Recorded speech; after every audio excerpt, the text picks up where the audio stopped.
Rudra classes में मैं रविंद्र वशिष्ठ आप सभी विद्यार्थियों का एक बार फिर से स्वागत करता हूं।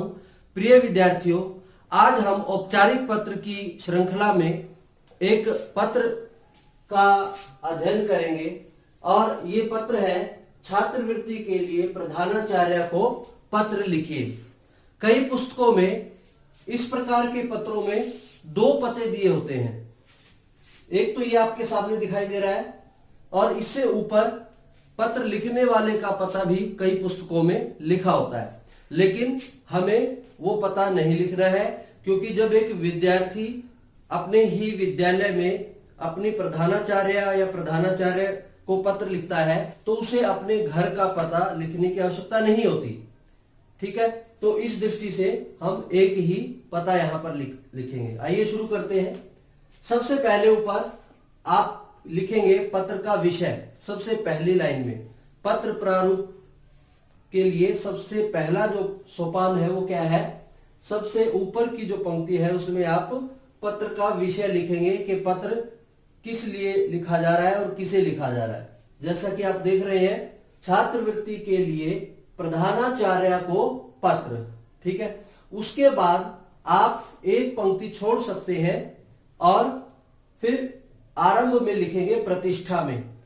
सेवा में भी शब्द आपको अधिकतर पुस्तकों में मिलेगा, लेकिन थोड़े से अच्छे शब्दों का हम प्रयोग करें तो प्रतिष्ठा में आप इस शब्द का प्रयोग कर सकते हैं।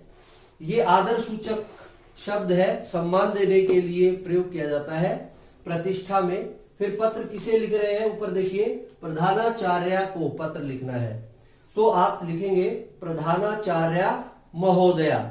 उसके बाद आपको दिखाई दे रहा होगा यहां अल्प विराम है, तो अल्प विराम और जो दूसरे विराम चिन्ह है उनका पत्र में महत्वपूर्ण योगदान होता है, क्योंकि अल्प विराम हमें बताते हैं कि हमें कहां रुकना है और कहां बोलना है।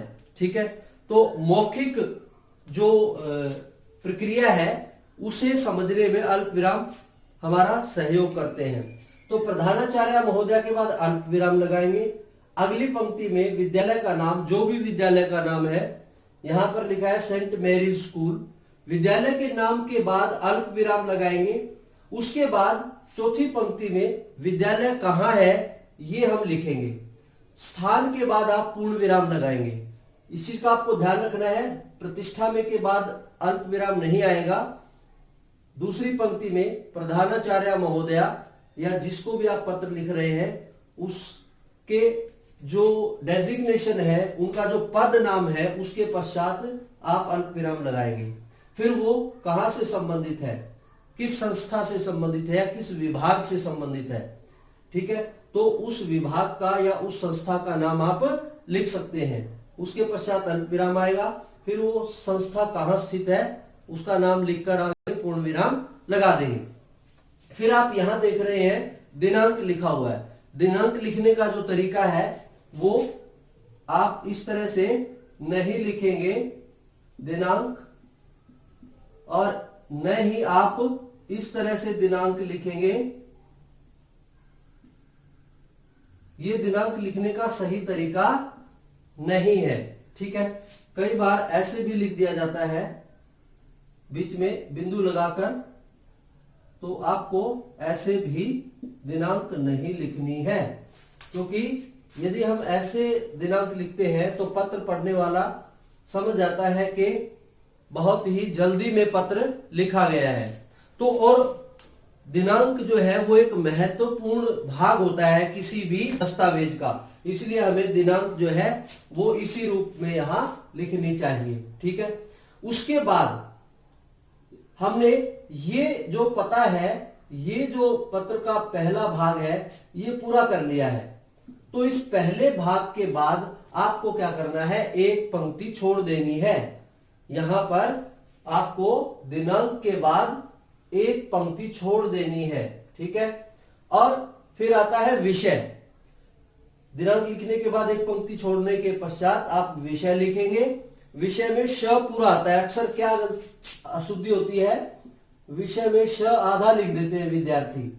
विषय में आधा श नहीं होता, विषय में जो श है वो पूरा आएगा। ठीक है, तो विषय विषय क्या आपका ऊपर दिया हुआ देखिए, छात्रवृत्ति के लिए प्रधानाचार्य को पत्र लिखिए। अब इसमें विद्यार्थी क्या अशुद्धि करते हैं, जो ऊपर पंक्ति लिखी हुई है वो एज इट इज उठाकर यहां विषय के आगे लिख देते हैं। हमें एज इट इज पंक्ति जो कि तो पंक्ति यहां पर नहीं लिखनी है, ठीक है। विषय, मुख्य विषय क्या है, छात्रवृत्ति लेने हेतु प्रार्थना पत्र या छात्रवृत्ति लेने के लिए प्रार्थना पत्र, उसके पश्चात पूर्ण विराम लगा देंगे। अब आप यहां देख रहे हैं प्रार्थना और पत्र के बीच में योजक दिख रहा है, क्योंकि इन दोनों ही पदों का आपस में संबंध है, प्रार्थना का और पत्र का। इसका अर्थ है प्रार्थना पत्र है जो है वो पत्र के लिए प्रार्थना के लिए पत्र लिखा गया है, और क्या प्रार्थना है, छात्रवृत्ति लेने हेतु, तो दोनों में योजक यहां पर लग जाएगा, ठीक है। उसके बाद आता है विषय, आपने लिख लिया। विषय के बाद फिर एक लाइन आपको अपनी उत्तर पुस्तिका में या अभ्यास पुस्तिका में छोड़ देनी है, ठीक है। एक लाइन आपको दिनांक के बाद छोड़नी है। ये जो मैं क्रॉस लगा रहा हूं ये आपको लगाने नहीं है, ये केवल संकेत है कि हमें विषय से एक लाइन पहले छोड़नी है और विषय के एक लाइन बाद में छोड़नी है, ठीक है, ताकि जो विषय है वो जिसे हम पत्र लिख रहे हैं उन्हें स्पष्ट दिखाई दे, ठीक है। विषय से एक लाइन पहले और एक लाइन बाद में। फिर आता है हम अपनी जो विषय वस्तु है पत्र की उस पर आते हैं। माननीय महोदया, संबोधन हम यहां पर पुनः करेंगे। ये तो ऊपर का पता हो गया कि हम किसे लिख रहे हैं। अब हम अपनी बात रखने के लिए सबसे पहले किसी को संबोधित करते हैं, ठीक है। संबोधन करके नमस्कार, प्रणाम ऐसे बोलकर फिर अपनी बात शुरू करते हैं। तो ऐसे यहां पर संबोधन से हम शुरू करेंगे। माननीय महोदया, श्रीमती जी या श्रीमान जी का प्रयोग भी यहां पर हो जाता है, लेकिन अच्छे शब्दों का प्रयोग कीजिए। महोदया यहां पर हुआ है तो यहां माननीय महोदया कर लीजिए, क्योंकि प्रधानाचार्य को लिखा है, ये याद रखिए, ये भी अशुद्धि हो जाती है। ऊपर प्रधानाचार्य लिखा होता है और नीचे प्रधानाचार्य लिख देते हैं, ठीक है। ऊपर अगर प्रधानाचार्य दिया है मुख्य विषय में तो यहां भी प्रधानाचार्य लिखेंगे। यहां पर प्रधानाचार्य लिखा है तो यहां पर भी आप प्रधानाचार्य ही लिखेंगे, ठीक है। तो अपनी विषय वस्तु जो पत्र की है उसके अनुसार लिखेंगे। तो संबोधन माननीय महोदया, उसके बाद अल्प विराम लगाएंगे। आपको अल्प विराम यहां पर दिखाई दे रहा है। उसके पश्चात आप पहला जो पद है वो यहां से लिखना शुरू करेंगे। आप देख रहे हुए इस सरल सीधी पंक्ति में सारे ही जो पद हैं वो बिल्कुल पंक्ति के साथ साथ लिखे गए हैं। अगर आपके पास मापिका नहीं है, स्केल नहीं है, तो आप अपनी उत्तर पुस्तिका में या अभ्यास पुस्तिका में पेज को इतना मोड़ सकते हैं, ठीक है। पेज को आप मोड़ देंगे और फिर सीधा करेंगे तो ऐसी आपको संकेत रूप में एक सीधी पंक्ति जो है रेखा वो दिखाई दे जाएगी, और उसके साथ साथ इस प्रकार आप लिख सकते हो, ठीक है। तो संबोधन में किया गया है, विनम्र निवेदन है कि विनम्र और विनम्र क्या है, ये विनम्र है, इसमें लिखने में अशुद्धि हो जाती है, इसका ध्यान रखना है। विनम्र निवेदन है कि मैं आपके विद्यालय में 10वीं कक्षा का छात्र हूं, ठीक है। तो सबसे पहले अपना परिचय यहां पर छात्र ने दे दिया कि मैं आपके विद्यालय में कौन सी कक्षा का छात्र हूं, 10वीं कक्षा का छात्र हूं। मेरे पिताजी की आर्थिक स्थिति अच्छी नहीं है, वे विद्यालय का शुल्क देने में असमर्थ हैं। तो सबसे पहली पंक्ति में आपने क्या है, अपना परिचय दिया। दूसरी पंक्ति में आपने पत्र लिखने का जो विषय है उसका आरंभ किया कि आपके पिताजी की आर्थिक स्थिति अच्छी नहीं है, ठीक है। तो ये कारण हो गया क्या, छात्रवृत्ति लेने हेतु, छात्रवृत्ति लेने का आधार हो गया क्या कि मैं 10वीं कक्षा का एक छात्र हूं, आपके विद्यालय का एक छात्र हूं, और मेरे पिताजी की आर्थिक स्थिति अच्छी नहीं है। अब आर्थिक स्थिति अच्छी नहीं है, केवल इस आधार पर ही किसी बालक की फीस जो है वो माफ हो भी सकती है और नहीं भी हो सकती है। लेकिन जो विद्यार्थी होनहार है, और आर्थिक स्थिति भी अच्छी नहीं है तो हो सकता है उसका जो शुल्क है वो पूरा का पूरा शुल्क माफ कर दिया जाए। तो इस प्रकार अपनी भाषा को आपको प्रयोग करना है। वे विद्यालय का शुल्क देने में असमर्थ है। हम पढ़ने वाले 3 भाई बहन हैं। ये महत्वपूर्ण पंक्ति है कि एक परिवार में यदि पढ़ने लिखने वाले बच्चों की संख्या ज्यादा है तो उनका पढ़ाई का या दूसरे खर्चों, दूसरे जो काम है, दूसरी जो आवश्यकताएं हैं, उनका खर्च भी अधिक ही होगा। तो ये पंक्ति इस प्रकार के पत्र में महत्वपूर्ण हो जाती है। हम पढ़ने लिखने वाले 3 भाई बहन हैं। मैं अपनी पिछली कक्षाओं में हर वर्ष प्रथम स्थान प्राप्त करता रहा हूं। अब विद्यार्थी बता रहा है कि मैं अपनी हर कक्षा में मेहनत करता हूं और हर बार प्रथम स्थान प्राप्त करता हूं। ठीक है। खेलों में भी मैंने राज्य स्तर पर अनेक मेडल प्राप्त किए हैं। या आप कोई दूसरी गतिविधि में यदि आपने कोई स्थान प्राप्त किया है वो भी आप इसमें लिख सकते हैं। ठीक है। अगला देखिए, अब कथा वस्तु का अंतिम भाग आता है। कृपया मुझे विद्यालय के छात्रवृत्ति कोष से, छात्रवृत्ति स्कॉलरशिप, ठीक है, छात्रवृत्ति को क्या कहते हैं? स्कॉलरशिप कहते हैं। तो छात्रवृत्ति कोष जो स्कॉलरशिप फंड के माध्यम से विद्यार्थियों की सहायता की जाती है, आर्थिक सहायता, उस कोष से छात्रवृत्ति प्रदान करें ताकि मैं अपनी पढ़ाई जारी रख सकूं। ठीक है। ये अंतिम पंक्ति में विद्यार्थी ने क्या है, रिक्वेस्ट कर दी, आग्रह कर दिया कि कृपया मुझे विद्यालय के छात्रवृत्ति कोष से छात्रवृत्ति प्रदान करें ताकि मैं अपनी पढ़ाई आगे भी जारी रख सकूं। मैं सदा आपका आभारी रहूंगा, धन्यवाद सहित।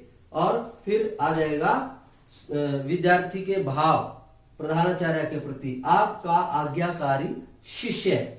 वैसे सामान्य अर्थ समझ लेते हैं, लेकिन आज्ञाकारी शब्द में एक बहुत ही गहन अर्थ छिपा हुआ है, भाव छिपा हुआ है। आज्ञाकारी ऐसा विद्यार्थी जो अपने आप में एक आज्ञाकारी है और विद्यालय के नियमों का पालन करता है, एक सभ्य और शिष्ट बालक है। तो आपका आज्ञाकारी शिष्य राघव 10वीं स, और नीचे आप अनुक्रमांक भी लिख सकते हैं।